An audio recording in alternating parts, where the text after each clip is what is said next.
Hi 8th graders, and welcome to your quick overview on the Roaring Twenties. Now, as we discussed in class, the period after World War I can be characterized by a lot of different things. Racial unrest for African Americans, difficult times for factory workers and unions, and also the country is entering a little bit of an economic recession as we transition to a peacetime economy after World War I. However, as we move into the 1920s, we typically characterize this period as a time of economic growth, an economic boom.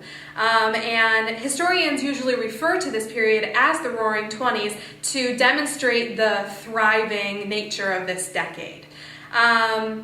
A lot of different technologies and developments are being created during this time. The automobile, for example, is being mass-produced using mass production techniques and the assembly line.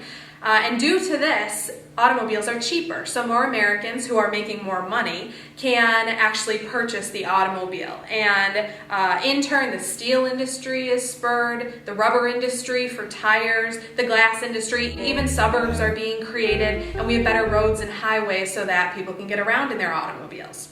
Another example of these new technologies would be the development of appliances. Appliances might seem a little bit trivial, but if you use the vacuum cleaner, for instance, which was developed in the 1920s, someone who uses the vacuum cleaner can complete their household chores in a shorter amount of time, which means they have more time for leisure activities like baseball or movies, which are very popular in the 1920s.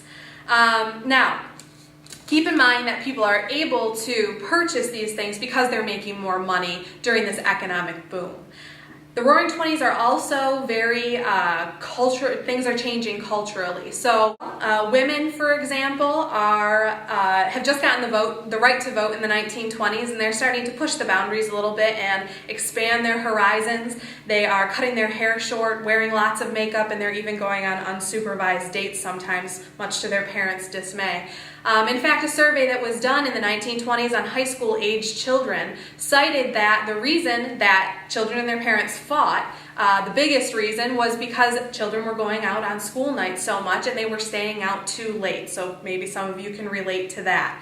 While we need to keep in mind that a lot of people were affected positively by the 1920s, we also need to think about the people who did not, in fact, hear that roar of the 1920s. Some people didn't hear it as loud as others did. So what I'd like you to do is use this website as a tool to explore different aspects of the 1920s and explore which groups heard the roar and how loud that roar was for those individual groups. Good luck.